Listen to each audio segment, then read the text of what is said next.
그죠? 지금 딱 듣고 문제가 다 팔리면 전화들 말했다시피 지금 공부하면 안 되죠. 8월 달에 공부하면 되지. 한 번 듣고 다 알면. 그잖아요. 그죠? 그러니까 우리는 지금 이거를 듣고 다 푼다는 거는 욕심이고요. 그죠? 그러니까 우리가 기초를 닫는다라고 생각하시면 되고, 요거 좀 어렵게 느껴질 수가 있는데, 요거는 무조건 나온다고 했잖아요. 그죠? 그래서 저하고 여러분하고 몇 번이나 할까요? 한 20번도 더 할 거예요. 20번 더. 그러니까는 뭐, 아이씨, 그지같이 뭐 이렇게 어려워. 이씨. 안 어렵다고 느끼고 다 알면요, 그분은 천재지. 그죠? 우리는 천재가 아니잖아요. 그죠? 차근차근 접근하시면 돼요. 242페이지부터 등기가 나오는데 요거는 안 할 거예요. 일단은. 왜 안 하냐면 공시법하고 중복되는 부분이라서. 그죠? 등기는. 근데 문제는 여기서도 시험 문제가 나와요. 그래서 나중에는 우리가 기초 강의가 아니라 정규 강의에 들어가면 시험에 나오는 것만 골라서 볼 거예요. 이 부분은. 그래서 우리가 넘어갑니다. 넘어가고 어디로 갈 거냐면 258페이지 동산물권의 변동을 할 거예요. 자, 동산물권의 변동해가지고 권리자로부터 취득이 나오는데, 일단 동산에 대한 공시 방법이 점유죠. 그죠? 그러면 우리는 물권 변동에 있어서 형식주를 취하니까 소유권에 관한 물권이 변동되려면 원칙적으로 뭘 해야 돼요? 등기를 해야 되죠. 그것처럼 동산에 대해서도 원칙적으로 점유를 이전해야 비로소 뭐가 이루어지죠? 물권이 변동되게 되는데, 요 점유를 이전하는 걸 특별히 뭐라 그러냐면 인도라고 하죠. 인도. 그래서 교재 보시면 이 권리자로부터 취득해가지고 원칙의 나오고 적은 부분이 나는데 중요하지 않아요. 다시 말하면 동산에 대한 물권 변동도 형식주의이기 때문에 점유를 이전해야, 인도를 해야 물권이 변동된다. 이런 말이 나오고 있고요. 여기서는 이제 뭐가 중요하냐면 용어 정리에. 그래서 오른쪽에 보시면 인도가 나오고 있습니다. 인도에 대한 개념은 확실히 정리하셔야 되겠죠. 오늘 그죠? 그래서 앞으로는 제가 인도에 대해서도 이거는 기초 때나 말씀드리는 거고 그냥 아는 것처럼 넘어갈 거예요. 인도가 여러 가지가 있어요. 첫째, 현실의 인도. 설명드릴 게 없죠. 진짜 주는 거. 그죠? 두 번째, 간이 인도라는 게 있어요. 간이 인도라는 말은 뭐냐면 양수인 받는 사람이 이미 점유하고 있다면 이때는 의사 표시만으로도 인도가 이루어지는데 이걸 우리가 간이 인도라고 해요. 뭔 개소리인가 싶죠? 이런 얘기입니다. 갑이 카메라를 가지고 있는데 을이 야 카메라 좀 빌려줘 그런단 말이죠. 그래서 갑이 을에게 카메라를 뭐 했어요? 빌려줬어요. 그러면 이 카메라를 누가 점유하고 있는 거죠? 을이 점유하고 있는 거죠. 근데 을이 뭐라 그러냐면 며칠 있다가 야 이거 참 좋네. 내가 사면 안 될까?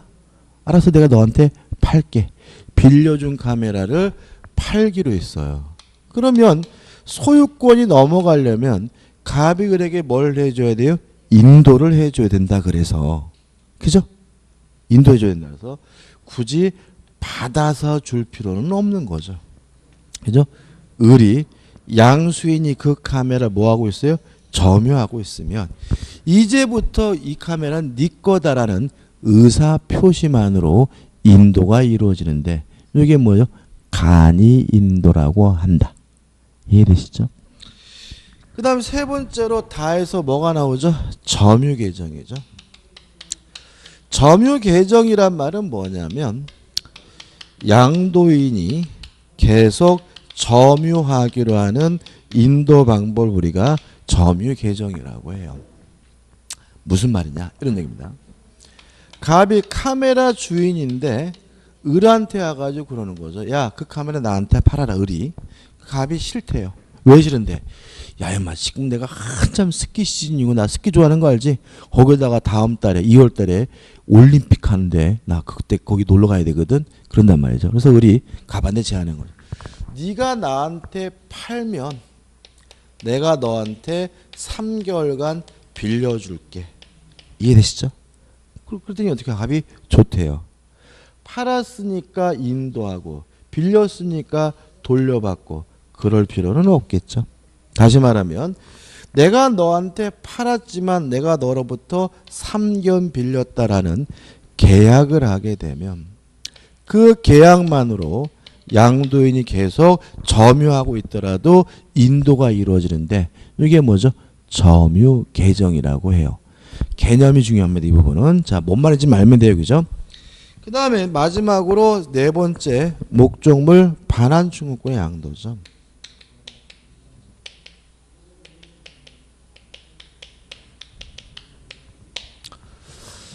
자, 갑이 카메라를요 을에게 병에게 빌려줬어요.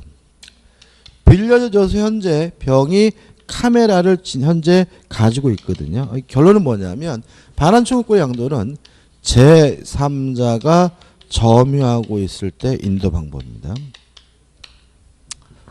근데 을이 나타나가지고 카메라를 팔래요. 좋다 해서 갑이 을에게 카메라를 팔았어요. 얘가 좀 싸가지가 있고 친절하면 병한테 받아다가 주겠죠. 그럼 이건 뭐예요? 현실의 인도인데 이 거지 같은 놈이 네가 가서 받아 그런단 말이죠. 그러면 을은 결과적으로 카메라를 받은 게 아니라 병한테 돌려달라고 요구할 수 있는 뭘 남겨받은 거죠? 반환충국권을 양도받은 거죠. 이렇게 양도인, 양수인이 아닌 제3자가 점유하고 있을 때는 뭐만 넘겨주더라도요? 반환충국권만 넘겨주더라도 인도가 이루어지는데 이게 뭐죠? 반환충국권의 양도예요. 그죠? 다시 한번요. 간이 인도가 뭐라고요? 양수인이 이미 점유하고 있을 때 인도 방법. 어떻게 합니까? 이제부터 네 카메라다. 그러면 인도가 이루어지는 거죠. 점유 계정은 뭔가요? 양도인이 계속 점유하는 인도 방법. 내가 너한테 팔았지만 다시 3개월간 빌렸다. 이게 뭐죠? 점유계죠. 반환충국권의 양도가 뭔가요? 양도인도 양수인도 아닌 누가요? 제3자가 점유하고 있을 때는 뭐만 넘겨주더라도요. 반환충국권만 넘겨주더라도 인도가 이루어집니다. 따라서 동산에 관한 물권 변동은 넷 중에 한 가지 방법으로 인도가 이루어지면 물권 변동이 일어나게 되고 이 부분은 뭐죠? 네 가지 인도 방법이 뭐가요? 개념. 무슨 말인지만 알면 되는 부분이죠. 넘겨보시면 이제 뭐가 나오냐면 무권리자로부터 취득해서 선의취득이 나옵니다. 일단 이 선의취득이 좀 문제가 좀 있어요. 왜 문제가 있냐면 우리 공인중개사 시험 범위는 어떻게 되냐면 민법에서 부동산과 관련된 부분이 시험 범위예요. 그러면 요 선의취득은 동산이니까 내지 말아야 되거든요. 그래도 내요. 그러니까 동산에 대해서는 시험 문제를 안 내는 게 아니라 거의 안 내요. 어쩌다 한 번씩 내게 되는데 이 선의취득은 포기할 수가 없어요. 포기할 수 없고 공부를 해야 되니까 다시 말하면 동산에 대해서 시험 문제를 낸다면 뭘 내냐면 선의취득을 내고 있기 때문에 요건 우리가 좀 극복을 하셔야 됩니다. 또 기초로서도 좀 생각해 볼 필요가 있어요. 자, 이게 내용을 들어가기 전에 우리가 아까 이런 말씀드렸죠. 부동산 등기에 대해서는 공신의 원칙 인정하지 않고요. 동산의 점유에 대해서 공신의 원칙 인정해요. 그게 뭐죠? 선의취득이죠. 적어보면 우리 민법은 동산의 점유에 대해서는 공신의 원칙을 인정하고 있는데 동산의 점유에 관한 공신의 원칙이 이게 뭐냐면 선의취득이에요. 그러면 결국은 점유를 믿고 거래한 사람을 보호해 준다는 거죠. 왜요? 거래의 안전을 보호하기 위한 거거든요. 따라서 이러한 공신의 원칙은 목적이 뭐냐면 거래의 안전을 보호하기 위한 제도입니다. 정리해보면 동산의 점유에 관한 공신의 원칙이 뭐죠? 선의취득인데 무엇을 보호하기 위한 제도입니까? 거래의 안전을 보호하는 제도다. 솔직히 나중에 이제 문제를 풀 때도 요거 가지고 푸는 거예요. 요거 가지고 푸는 거고 또 논리를 전개할 때도 요거 가지고 하는 겁니다. 자, 그럼 예를 들어 볼게요. 갑이라는 사람이 카메라 동산을 가지고 있는데요.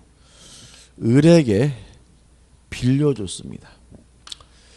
그래서 현재 을이 갑의 카메라를 점유하고 있지만 빌린 카메라니까 직계 아니죠?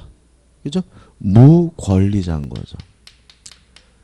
그런데도 불구하고 이놈이 병한테 팔아먹었어요. 팔아먹고 을이 병에게 인도를 해줬어요. 그럼 병은 어떤 마음이에요? 아, 을이 점유하고 있으니까 을 거구나 라고 믿고 뭐 한 거죠? 거래한 거죠. 다시 말하면 병이 인도받아서 병의 점유가 병도 점유를 취득했는데 병의 점유가 만약에 선의이고 평온하고 공연하고 무과실이라면 서로 을이 무권리자이더라도 병은 소유권을 취득하게 되는데요. 이걸 우리가 선의 취득이라고 합니다. 쉽게 말하면 이놈이 집 것도 아닌데 뭐 했어요? 팔아먹었어요. 근데 만약에 병이 선이고 무과실이라면 병이 뭘 갖게 돼요? 소유권을 갖는데 이게 뭐죠? 선의 취득인 거죠. 법조문 읽어볼게요. 249조입니다. 평온, 공연하게. 평온이라는 말은 뭐냐면 줄임말이에요. 평화스럽고 온화한 점유에서 평온입니다. 평온. 공연하다는 말은 뭐냐면 공개적이라는 말이에요. 공연이 뭐죠? 공개적으로.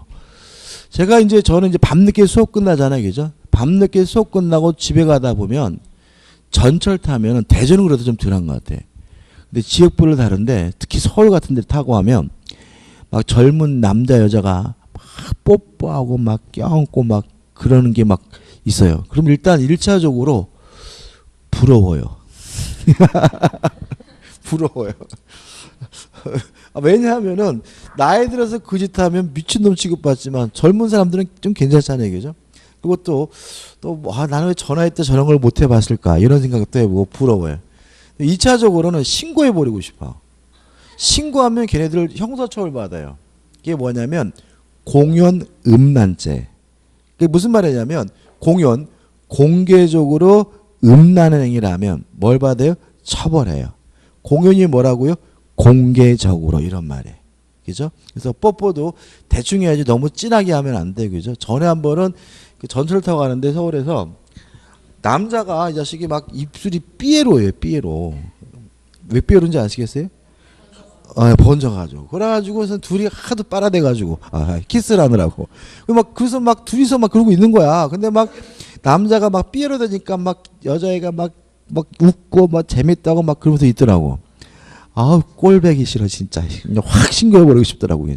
뭐라고요? 공연이 뭐라고요? 공개적으로 이런 말이죠. 공개적으로 동산을 양수한 자가 선이며 과실 없이 그 동산을 점유한 경우에는 양도인이 여기서 누구죠? 을이죠. 정당한 소유자가 아닌 때에도 즉시 그 동산의 소유권을 뭐죠? 취득한다 이렇게 나와 있고 서설에서 의 반복적이고 인정 이유는 뭐죠?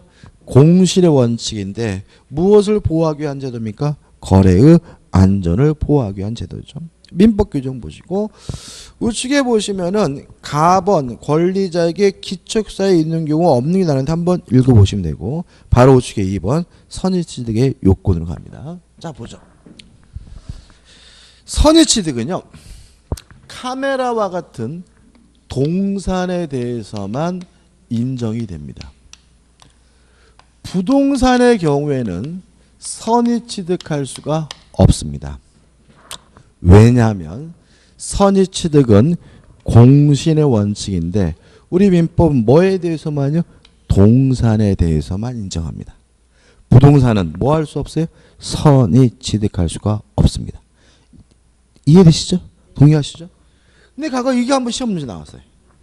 갑이 을과 만나가지고 매매를 하지도 않았는데 한 것처럼 가장을 해서 갑이 을에게 이전 등기를 해줬더니 을이 병과 만나서 매매 계약을 하고 이전 등기 받았을 때 이 병은 요 토지에 대한 소유권을 선이 취득한다. 이렇게 나왔거든요. 이거 맞아요? 틀려요? 이게 이제 이렇게 되는 거죠. 아, 통정어휘 표시 무효는 선의 제3자 대항할 수가 없으니까 병은 선이면 소유권을 취득하는구나. 맞구나. 그럼 뭐예요? 틀린다. X. 왜냐하면 선의 취득은 특별한 제도예요. 뭐에 대해서만요? 동산에 대해서만 인정하는. 부동산이잖아요. 부동산은 뭐 할 수 없어요? 선이 취득했어요. 이것도 이제 문제가 막 나왔을 때 막 인터넷 난리 난 거죠. 선이면 소유권을 갖는데 이게 틀렸느냐 그지같이. 거기다가 문제가 이걸 좀 붙여서 써줬으면 좋았을 텐데 이렇게 이걸 띄어쓰기를 해놨어 이렇게. 그러니까는 수험생들이 뭐예요? 아, 선이면 소유권을 가지니까 맞는 지문이에요. 다 싹 틀린 거죠. 그죠? 이거는 선이면 소유권을 갖는다는 말이 아니라 동산의 공신의 원칙에 관한 뭐예요? 특별한 제도고 뭐에 대해서만요? 동산에 대해서만. 부동산에 대해 인정되지는 않으므로 이거는 뭐예요? X인 거예요. 잊지 마세요. 그죠? 특별한 뭐라고요? 제도예요. 동의하시죠? 그 다음에 동산 중에서도 자동차나 선박, 중기, 중장비처럼 등기, 등록제도가 마련되어 있는 동산은 선의 취득할 수가 없어요. 왜냐하면 선의 취득은 공신의 원칙인데 동산의 점유에 관한 공신의 원칙이에요. 따라서 동산 중에서도 특별히 점유를 공시 방법을 하는 동산만 뭐 할 수 있는 거예요? 선의 취득할 수가 있는 거예요. 자동차, 선박, 중장비는 등기, 등록이 뭐죠? 공시 방법이고 그런 것들은 뭐 할 수 없어요? 선의 취득할 수가 없는 거죠. 그래서 1번 목적물에 관한 요건에서 등기 등록으로 공시되는 동사는 뭐 할 수 없어요? 선의 취득할 수 없다. 금전이 나오죠. 금전도 선의 취득할 수 없어요. 왜 그럴까요? 한번 생각해 볼까요? 갑한테 을이 현금 100만 원을 빌렸어요. 그럼 이 100만 원은 갑 거예요? 을 거예요? 빌린 돈 100만 원. 을 거죠. 특이하지 않습니까? 카메라는 빌렸으면 을 게 아니라 누구 거예요? 갑 건데 돈은 빌리면 누구 거예요? 내 거죠. 그죠? 그러니까 금전이라는 물건은 아주 특이해요. 가지고 있는 사람에게 당연히 뭐가 있는 거예요? 소유권이 있는 거예요. 그러니까는 을이 빌린 돈으로 술을 처먹든 막걸리 먹든 밥을 먹든 갑이 뭐 할 바는 아니에요? 신경 쓸 바는 아니고요. 따라서 병이 빌렸다는 사실을 알면서 을로부터 받았다라도 하더라도 당연히 금전에 대해서 뭐가요? 소유권이 인정되는 거죠. 굳이 일정한 요건을 갖춰야 비로소 병이 소유권을 취득하는 것은 아니기 때문에 금전은 뭐 할 수 없습니까? 선이 취득할 수가 없는 거죠. 답은 수목의 집담 부동산이죠. 그죠?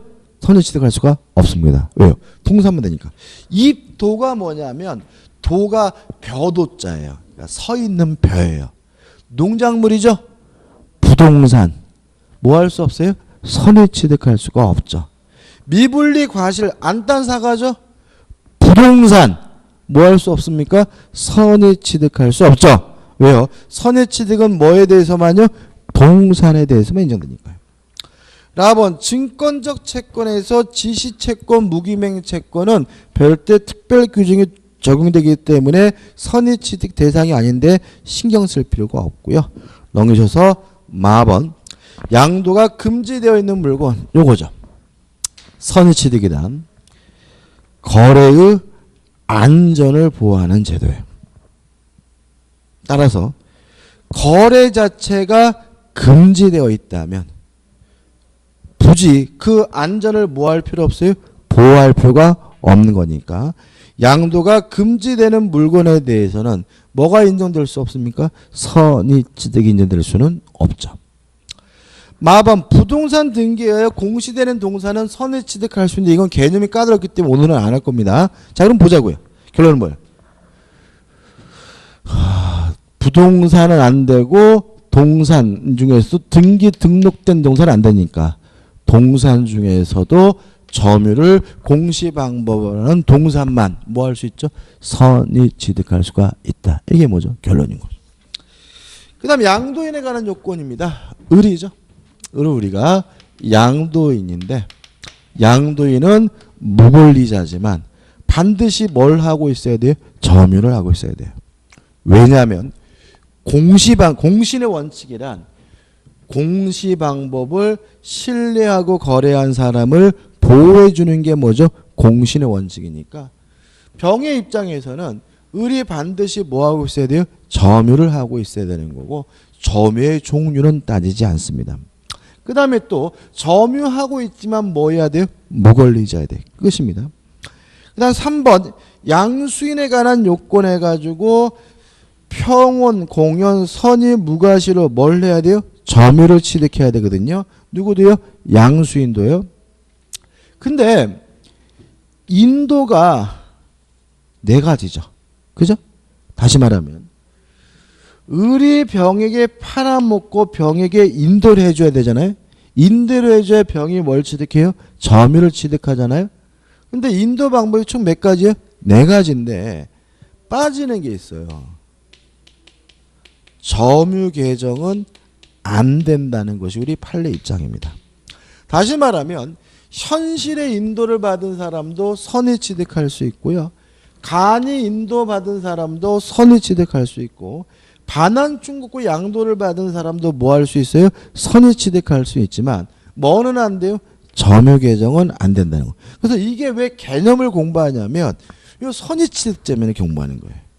자, 점유 계정 인도받은 사람은 뭐 하지 못합니까? 선의 취득하지 못합니다. 왜 그럴까 이것도? 우리 팔 왜 이렇게 할까요? 점유 계정이 뭐예요? 양도인이 계속 점유하기로 하는 인도 방법이잖아요. 그러면 을이 병에게 점유 계정 방법을 인도하면 요놈이 계속 점유하고 있죠. 그죠? 점기님이 뭐라고요?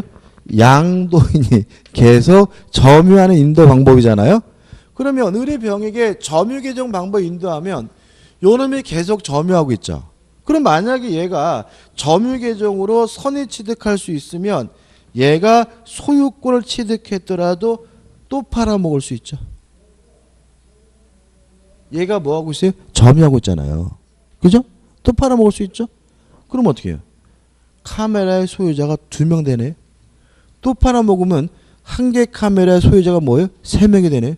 그러면 안 되는 거잖아요. 그래서 우리 판례는 뭐만은 안 돼요? 점유 계정만은 선의 취득할 수 있는 방법이 아니라는 거 꼭 기억해 두시고요. 그 다음에 그래서 그 다음에 이제 3번 평온공연선이 무과실고축에 나번 양수인의 점유를 취득하는데 판례는 뭘 말하냐면 점유 계정 방법으로는 선의 취득을 취득할 수가 없다 이런 얘기고 그 다음에 4번 거래에 관한 요건입니다. 여기 중요합니다. 자, 을에서 병으로 넘어올 때 매매와 같은 거래가 존재해야 돼요. 왜냐하면 선의취득은 공신의 원칙인데 거래의 안전을 보호하는 제도니까 반드시 뭐가 있어야 돼요? 거래가. 따라서 매매도 거래니까 병은 뭐 할 수 있어요? 선의취득할 수가 있어요. 증여했어요. 선의취득할 수 있을까요? 을이 갑한테 빌린 카메라를 병한테 공짜로 줬어요. 이때 병이 증여받았다는 이유로 요 카멜에 대한 소유권을 선의 취득할 수가 있을까요? 없을까요?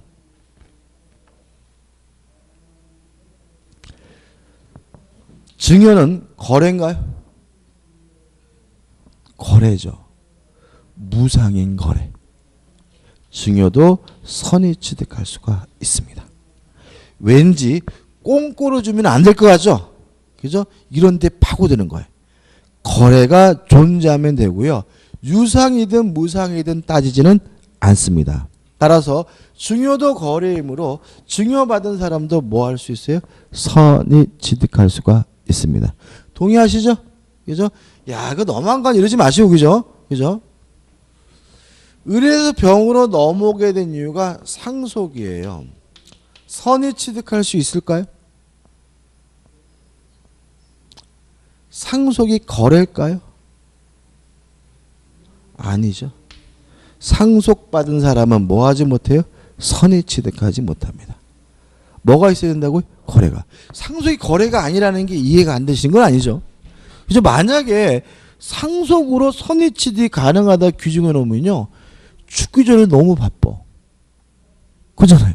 친구한테 잔뜩 빌려다가 아들 몰래 뭐죠? 숨겨놓으면 아들이 뭐죠? 떼보자 되고 나는 내일 모레 죽을 건데 뭔 짓을 못해.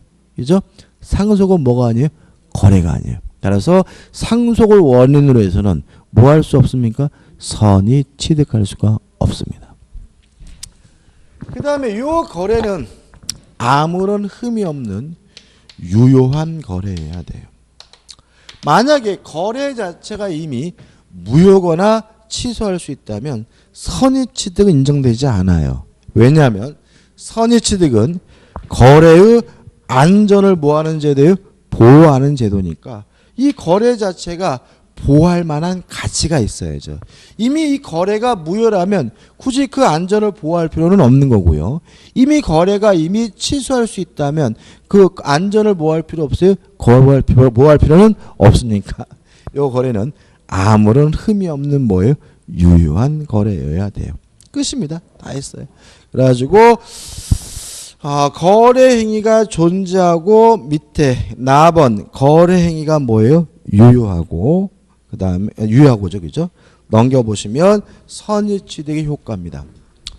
일단 아까 읽어본 규정은 소유권을 취득한다라고 규정되어 있는데 하나 더 취득할 수 있어요. 질권도 선의 취득할 수가 있습니다. 따라서 선의 취득할 수 있는 물권은 소유권과 뭐냐면 질권이에요. 무슨 얘기죠? 질권하면 뭐가 떠올라진다고요? 전당포. 그죠? 전당포. 을이 갑으로 빌린 카메라를 전당포에다 맡기고 돈을 빌면 전당포 주인은 소유권을 선의 취득하는 게 아니라 뭘요?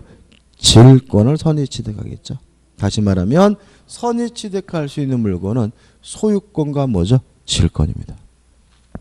연습을 해볼까요? 연습.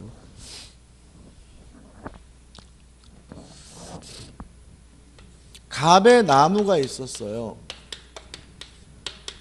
갑의 나무. 나무가 심겨져 있는 거죠. 이런 상태는 이 갑의 나무를 선의 취득할 수는 없겠죠. 왜요? 심겨져 있는 나무는 뭐죠? 부동산이니까, 그죠? 그런데 을이 갑의 나무인지 몰랐어요. 선이고 무과실로 요 나무를 벌채해가지고 잘라가지고 자기 마당에 쟁여놨어요. 잘랐으면 이거는 뭐가 됐어요? 동산으로 바뀌었죠. 이때 을이 요 벌채된 나무를 선의 취득할 수 있습니까? 없습니까? 있어요? 없어요? 있어요? 없어요? 자, 선의 취득은 동산의 점유에 관한 뭐죠? 공실의 원칙이고 거래의 안전을 보호하는 제도니까 반드시 뭐가 있어야 돼요? 거래가. 거래 있어요? 없어요? 없죠. 거래가 없죠. 그래서 뭐죠? 을은 이 나무를 뭐 할 수는 없어요? 선의 취득을 할 수는 없어요. 틀려도 돼요. 항상 틀리는 거예요. 틀릴 거 제가 물어보지 맞을 거 저 안 물어봐요. 그죠? 그럼 얘 건 아니죠, 그죠? 근데 을이 요 벌채 나무를 병한테 팔아먹고 병한테 인도를 해주면 얘는 뭐 할 수 있겠어요? 선의 취득할 수 있겠죠. 왜요? 거래가 있고 인도받아서 뭐예요? 점유를 취득했으니까. 이해되시죠? 그죠? 이 정도입니다. 그죠? 그 다음에 이러한 요건을 갖추면 병은 소유권이나 질권을 확정으로 취득하기 때문에 갑은 카메라 날린 거예요. 그래서 갑은 병한테 카메라 달라고 뭐 할 수는 없어요?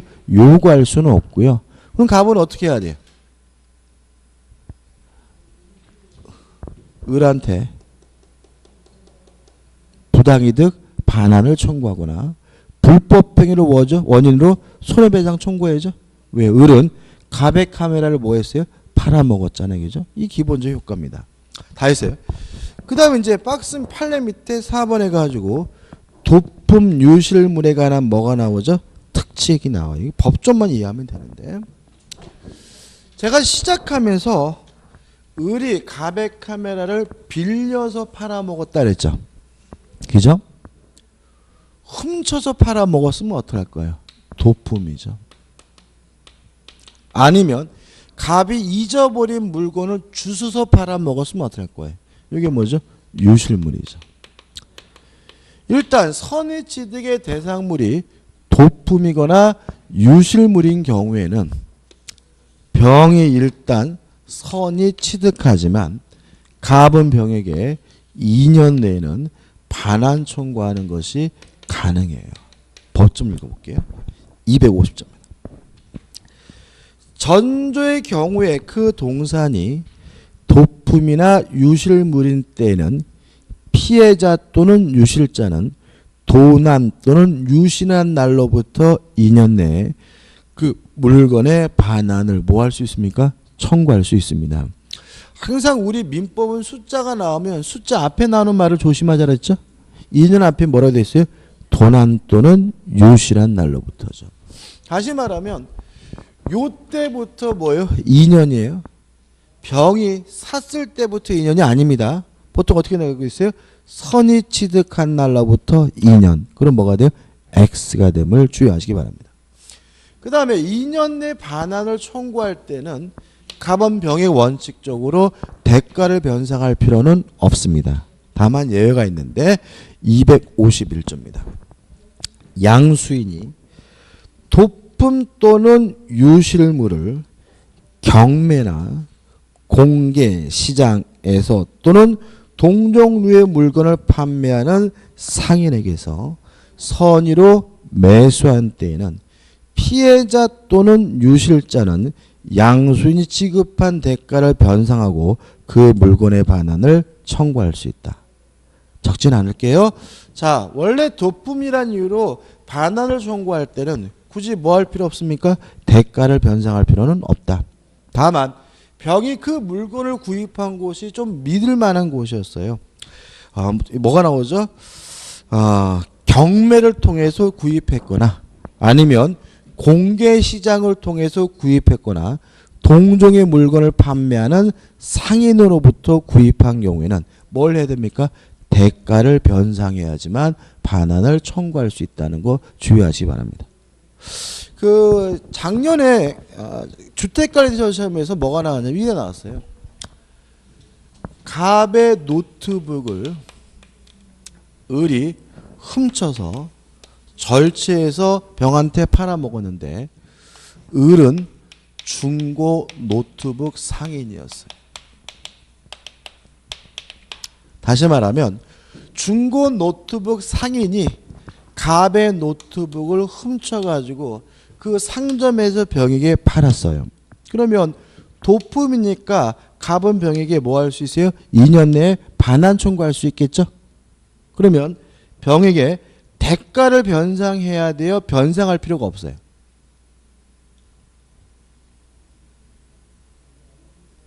뭐가 어렵죠? 자칫 변상할 필요가 없다? 다시 한번 읽어볼까요? 251조입니다. 양수인이 도품 유실물을 경매나 공개 시장 또는 동종류의 물건을 판매하는 상인, 얘가 뭐라고요? 중고 노트북 상인이라고요. 그럼 얘가 뭐예요? 동종류의 물건을 판매하는 상인으로부터 병이 뭐 한 거죠? 구입한 거잖아요. 그죠? 따라서 갑은 병에게 반환을 청구하려면 뭘 해야 돼요?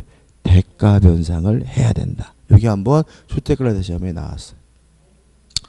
끝이에요. 그죠? 너무 어려워하지 마세요. 그죠? 넘겨보시면 연습 한번 해볼게요. 대표 예제. 선의 취득에 관한 다음 설명 중 옳지 않은 것은 여기 우리 공인중개사 기출문제죠. 1번. 타인의 살림을 자기의 것으로 잘못 알고 벌채한 경우에는 뭐가 없습니까? 거래가 없으므로 선의취득이 적용이 없다. 맞는 질문이죠. 2번. 양수인은 평원 공연 선의 무과실로 동산을 양수하고 이를 점유하여 하는데 판례는 양수인은 무과실을 이를 추정하지 않는다. 맞는 질문이고요. 이건 제가 아직 설명 안 드린 겁니다. 나중에 할 겁니다. 3번. 양수인은 점유를 취득하여 하는데 그 점유의 유형에는 점유 계정도 포함한다는 것이 판례이다. X. 뭐는 안 되죠? 점유 계정은 안 된다. 답은 뭐죠? 3번. 어렵지 않게 나오죠. 그죠? 알면 그냥 맞습니다. 4번. 선의 취득에 의하여 취득할 수 있는 동산 물권은 소유권과 질권 두 가지고요. 5번. 무상으로 선의 취득하더라도 취득자 원권리자에게 대해 부당이득 반환 의무를 지지 않는다는 질문은 무상으로 선의 취득했다는 말은 뭐예요? 증여죠. 그죠? 증여. 증여받았더라도 병은 뭐 할 수 있어요? 선의 취득할 수가 있으니까 갑은 병에 원칙적으로 반환 청구할 수가 없고요. 따라서 5번도 뭐죠? 맞는 질문이 되겠죠. 끝입니다. 그 다음 임목등기와 명인 방법이 나옵니다.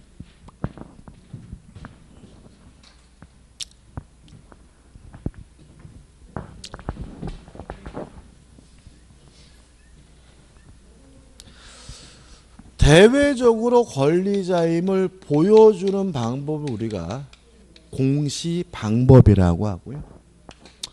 우리 민법은 부동산에 대해서는 등기를 공시방법으로, 동산에 대해서는 점유를 공시방법으로 민법에 규정을 두고 있습니다. 근데 문제는 요 두 가지만으로는 부족해요. 완벽하지가 않습니다. 자, 한번 생각해 볼게요. 갑이라는 사람이 배추 농사를 짓는 분이에요. 그래서 배추밭에다가 배추씨를 뿌려서 배추가 몽골몽골 기어나오고 있는 상태인데 을이라는 상인이 나타나서 배추밭에 있는 배추를 통째로 팔래요. 이거 우리가 뭐라 그러죠? 밭대기라고 하죠. 그죠? 법적으로 뭐죠? 돈 주고 사는 거니까 뭐예요? 매매예요. 그러면 요 배추밭의 배추는 부동산이에요? 동산이에요? 아니, 그러지 마시고. 부동산이 동산이에요? 부동산. 이렇게 가셔야죠. 그러니까 거기서 뽑았다는 말도 없는데 뽑으면 이렇게 하면 안 되지. 그러니까 농작물은 다 뭐라고요? 부동산인 거예요. 그죠? 앞으로 뽑으면 동산이면 저 틀린 거예요. 배추밭의 배추는 뭐라고요? 부동산입니다. 그죠? 자, 한번 보자고요. 중요해요. 부동산이니까 갑에서 을로 소유권이 넘어가려면 뭘 해줘야 돼요?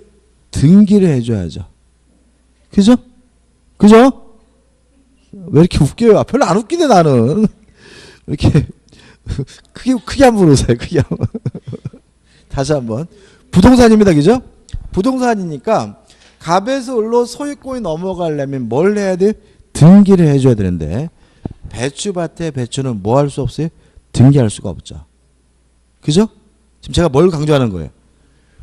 두 가지만으로는 안 된다는 거죠. 두 가지 방법으로는 해결할 수 없는 뭐가 있어요? 이런 것들이 뭐예요? 있다는 거예요. 그냥 웃어요. 크게. 크게 한번 웃어요. 크게. 다시 한번. 따라서 우리 판례는 두 가지를 제외하는 논리가 따라왔어야 되는데 큰일 났네. 기타 나머지 공시 방법을 인정하고 있는데 이걸 우리가 뭐라 그러냐면 명인 방법이라고 해요. 그래서 명인 방법이란 말이 뭐 의의는 복잡하게 나와 있지만 실제로는 뭐예요? 등기와 점유를 제외한 공시 방법이에요. 등기와 점유를 제외한 대외적으로 권리자임을 보여주는 방법을 우리가 뭐죠? 명인 방법이라고 해요. 다시 한번요. 명인 방법이 뭐라고요? 등기와 점유를 뺀 나머지 뭐죠? 공시 방법을 뭐라 그래요? 명인 방법이라고 해요. 그러면 결국 무슨 말이에요? 어떤 방법이든지 대외적으로 권리자임을 뭐 하면 돼요? 보여주기만 하면 되는 거죠. 그래서 가장 쉬운 방법이 뭐예요? 팻말이죠, 팻말. 팻말을 세우고 을 거 이렇게 적어 놓으면 요 배추밭의 배추의 소유자가 을임을 대외적으로 뭐 하게 돼요? 보여주게 되는 거죠. 이런 걸 우리가 뭐죠? 명인 방법. 현수막 걸 수도 있죠, 그죠? 현수막해서 배추밭의 배추 을 거 이렇게 적어 놓으면 대외적으로 배추밭의 소유자가 을 거임을 대외적으로 어떻게 해요? 보여줄 수 있는 거죠. 그래서 이 명인 방법은 등기와 점유를 뺀 나머지 공시 방법을 일괄해서 뭐라 그래요? 명인 방법이라고 하는 거예요. 자, 근데 여기서 농장물은 괜찮은데 또 문제가 있습니다. 수목이죠. 그죠? 수목. 자, 수목도 부동산이죠. 그죠? 부동산이니까 명인 방법을 통해서 뭐 할 수 있어요? 거래할 수가 있는 거죠. 근데 문제는 팻말보다 오히려 나무가 더 오래 가죠. 그렇지 않습니까? 팻말보다 뭐가 오래 간다고요? 나무가. 나무는 수십 년 가잖아요. 근데 팻말은 1년만 지나도 색이 바래잖아요. 그래서 이 수목의 경우에는 명인 방법만으로는 완전한 공시 방법이 안 되기 때문에 임목에 관한 법률이라는 특별법을 만들어 가지고요. 수목의 경우에는 뭐 할 수 있도록 하고 있냐면 등기할 수 있도록 하고 있는 거죠. 따라서 수목의 집단에 대해서는 명인 방법을 통해서 뭐 할 수도 있어요? 거래할 수가 있고요. 임목에 관한 법률에 따라서 뭐 함으로써 등기를 통해서 거래할 수가 있는데 명인 방법은 완전한 공시 방법은 아니기 때문에 소유권을 이전할 수 있지만 명인 방법을 통해서는 저당권을 설정할 수는 없어요. 그렇지만 임목에 관한 법률에 따라서 등기를 했다면 완전한 공시 방법이기 때문에 요 수목의 집단도 소유권을 이전할 수도 있고 저당권을 설정하는 것도 어떻게 해요? 가능하다. 이렇게 되는 거죠. 끝입니다. 정리해보면 등기와 점유를 제외한 나머지 공시 방법을 뭐라 그래요? 명인 방법이라 하고요. 농작물이나 수목의 집단과 같은 지상물에 대한 거래에서 명인 방법이 주로 쓰입니다. 다만 수목의 경우에는 명인 방법이 완전한 공시 방법이 될 수는 없기 때문에 임목에 관한 법률에 따라서 등기할 수도 있습니다. 따라 수목은 명인 방법으로도 거래할 수도 있고 등기를 통해서도 뭐 할 수 있어요? 거래할 수 있는데 명인 방법은 완전한 공시 방법은 아니기 때문에 소유권은 이전할 수 있지만 저당권은 설정할 수 없고요. 등기는 완전한 공시 방법이니까 소유권을 이전할 뿐만 아니라 뭐까지? 저당권 설정까지도 가능하다. 꼭 기억해 두시고 저는 뭐 별로 중요한 거 아닌데도 은근히 시험 문제는 잘 나오는 부분이니까 좀 주의하시기 바랍니다. 자, 이제 물권의 소문입니다. 자, 이제 연습이에요. 자, 연습. 자, 다시 한번. 계약이나 단독행위와 같은 넘기지 마세요. 계약이나 단독행위와 같은 법률행위로 물권이 변동될 때는 등기합니다. 계약도 아니고 단독행위도 아닌 다른 사유로 물권이 변동될 때는 등기하지 않습니다. 1. 목적물이 멸실되면 물권이 소멸됩니다. 등기해야 됩니까? 할 필요가 없습니까? 할 필요 없다. 왜요? 목적물의 멸시는 계약이 아니니까. 단독행위도 아니겠죠? 그죠? 사건이죠. 불탄 거는. 그죠?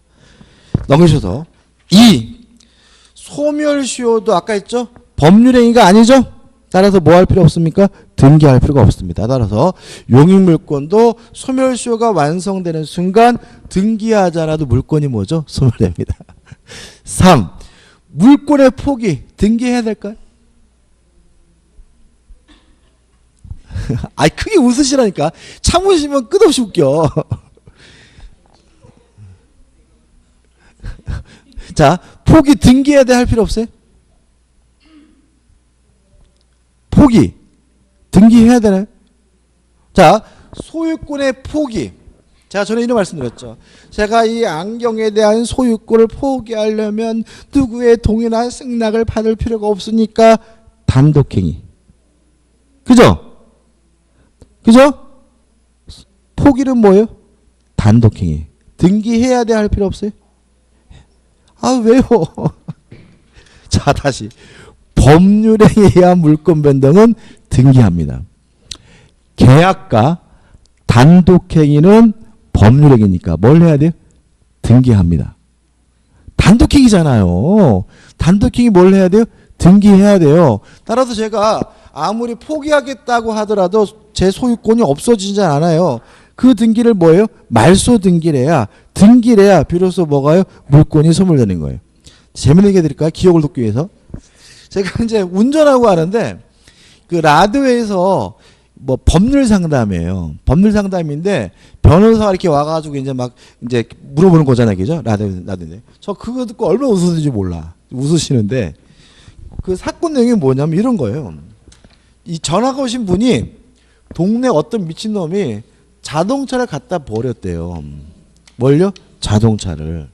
그래가지고 이제 몇 달 지나니까 이제 애들이 뭐 유리도 깨고 막 그럴 거 아니에요, 그죠? 유리도 깨고 막 본네트 뭐 이렇게 막 시트도 막 찢어지고 막 그래가지고 아이씨 뭐야 이거 지저분하게 해가지고 눈살을 찌푸리고 있었는데 갑자기 자기 자동차의 배터리가 갈 때가 됐다는 생각을 들었대요.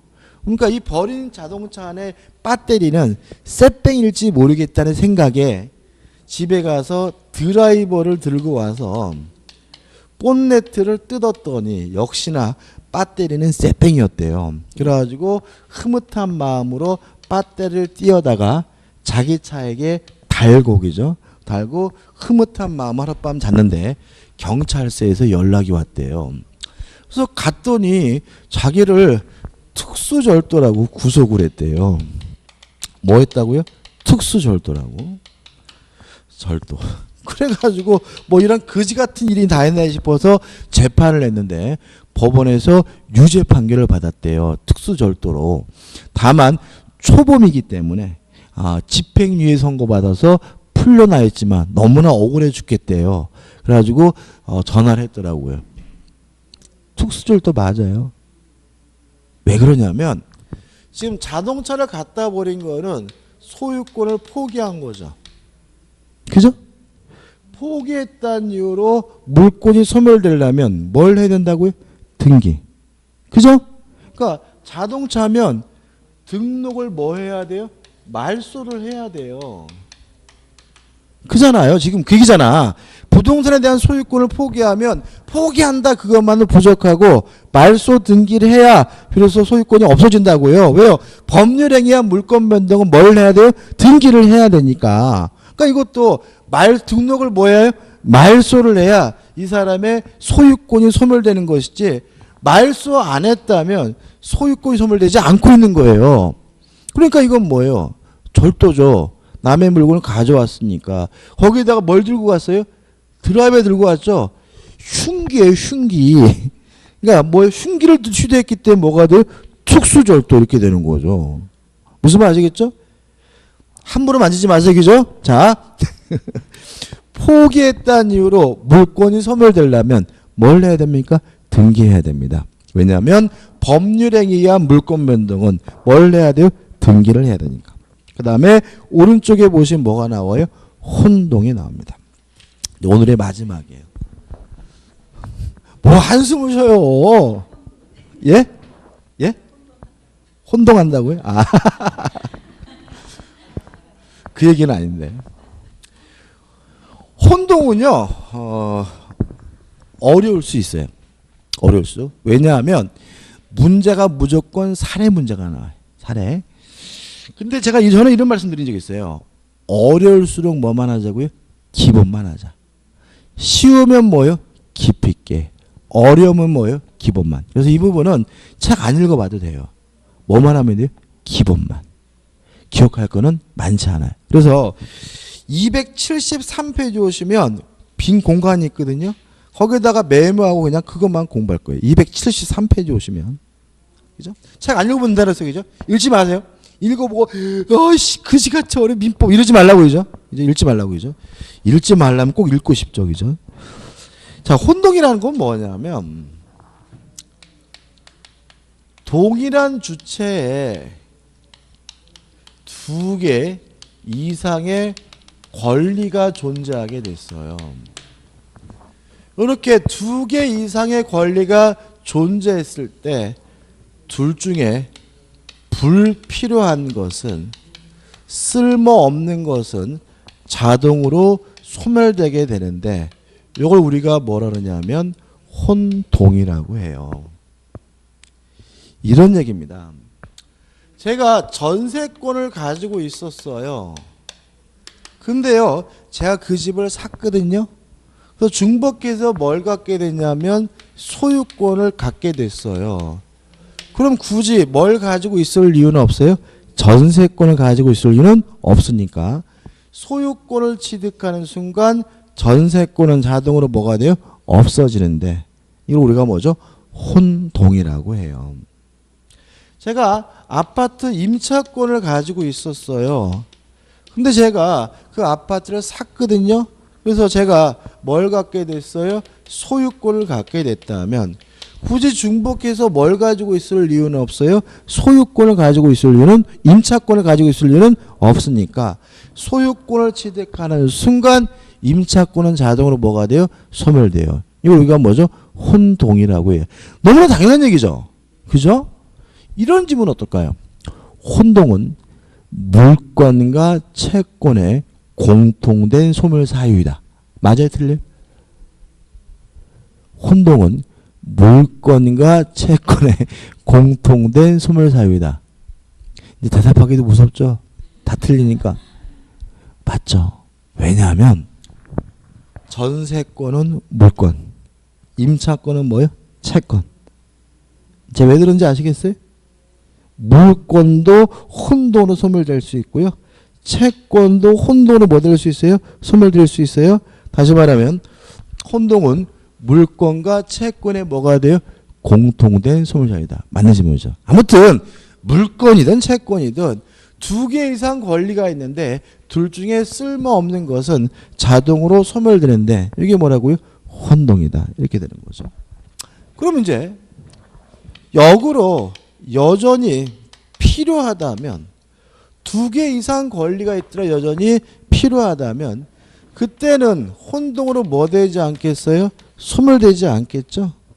두 가지예요. 첫째, 혼동된 권리가 제3자 권리의 목적으로 되어 있을 때는 혼동으로 소멸되지 않습니다.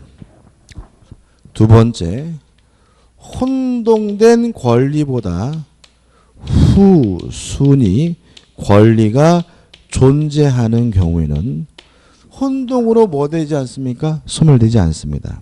자, 이런 얘기예요. 전세권을 가지고 있는데요. 전세권에 뭐가 설정되어 있냐면 저당권이 설정되어 있는 상태예요. 이런 상태에서 전세권자가 소유권을 취득했다는 이유로 만약에 전세권이 없어진다면 누가 피해를 보죠? 저당권자가 피해를 보죠. 그러면 안 되겠죠.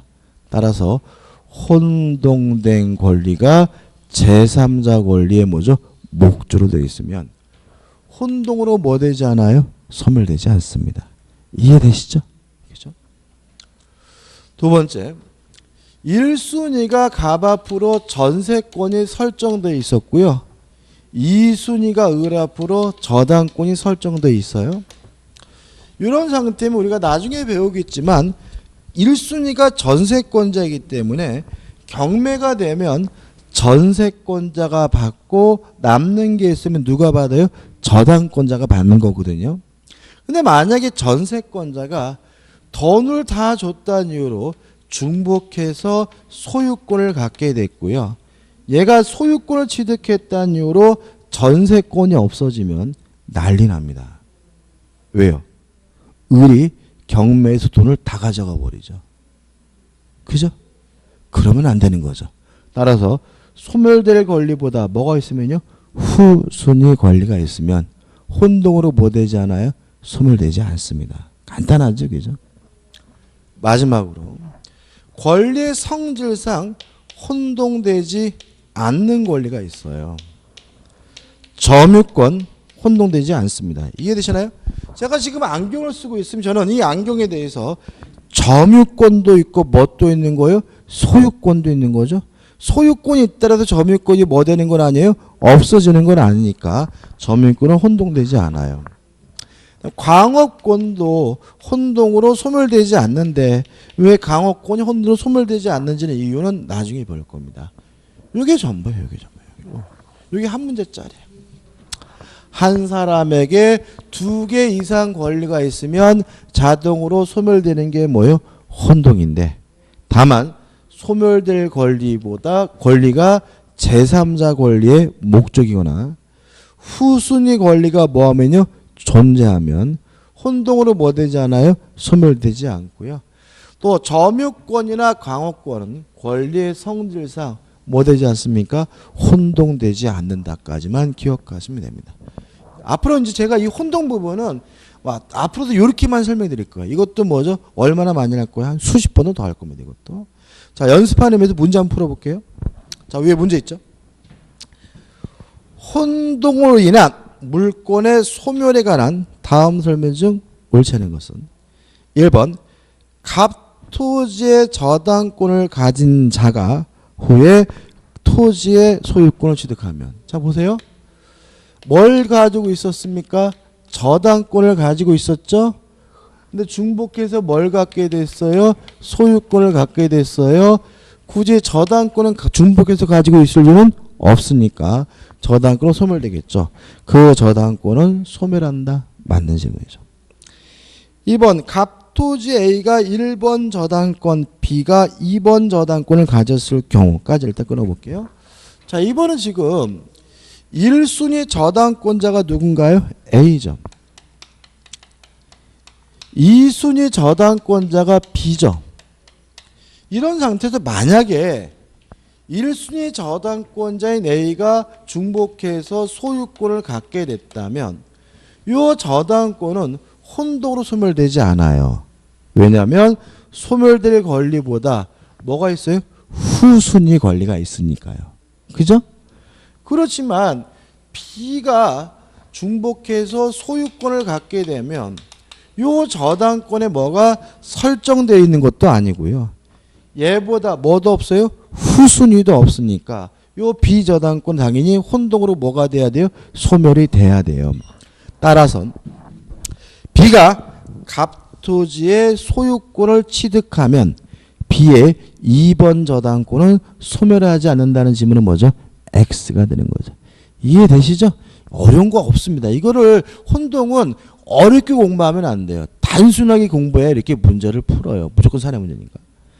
3번 갑토지의 지상권자가 동시에 그 지상권 위의 저당권을 취득하면 저당권 혼동으로 소멸한다. 이게 무슨 말이죠? 3번은 뭐예요? 지상권이 있고요. 그 지상권 위에 뭐가 설정되어 있어요? 저당권이 설정되어 있는데 요 저당권도 지상권도 한 사람에게 들어갔다는 얘기죠. 그러면 저당권은 굳이 뭐죠? 가지고 있을 이유는 없어요. 지가 자신이 돈을 못 받는다는 이유로 지가 경매할 이유는 없잖아요. 따라서 저당권은 뭐가 돼야 돼요? 소멸돼야 되므로 3번은 뭐죠? 맞는 질문이죠.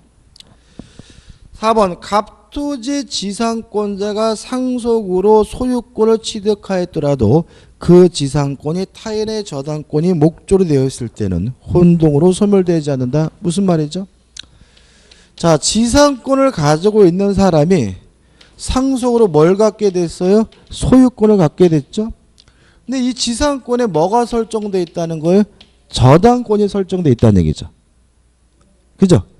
다시 말하면 소멸될 권리가 제3자 권리의 목조로 되어 있으면 혼동으로 뭐 되지 않아요? 소멸되지 않으므로 4번은 뭐죠? 맞는 질문이죠. 5번 지역권자가 승역제 소유권을 취득했어요. 지역권이라는 거 아직 몰라도 돼요. 지역권을 가지고 있다가 중복해서 뭘 갖게 됐어요? 소유권을 갖게 됐다면 지역권은 자동으로 뭐가 돼야 돼요? 소멸되겠죠. 그죠? 5번도 뭐죠? 맞는 질문이죠. 보시면 어차피 뭐 여기서 벗어나지는 않습니다. 그래서 기억할 것은 뭐죠? 요 정도고. 지문을 냈지만 점유권, 강압권도 혼동되지 않는다는 거 꼭 기억해 두셔야 됩니다. 자, 이렇게 해서 오늘 이제 물권법 총론 끝낸 거예요. 그죠? 끝냈고 우리가 다음 주에 어디로 들어간다고요? 계약법 총론으로 들어갑니다. 그죠? 자, 오늘 수고 많으셨습니다. 고맙습니다.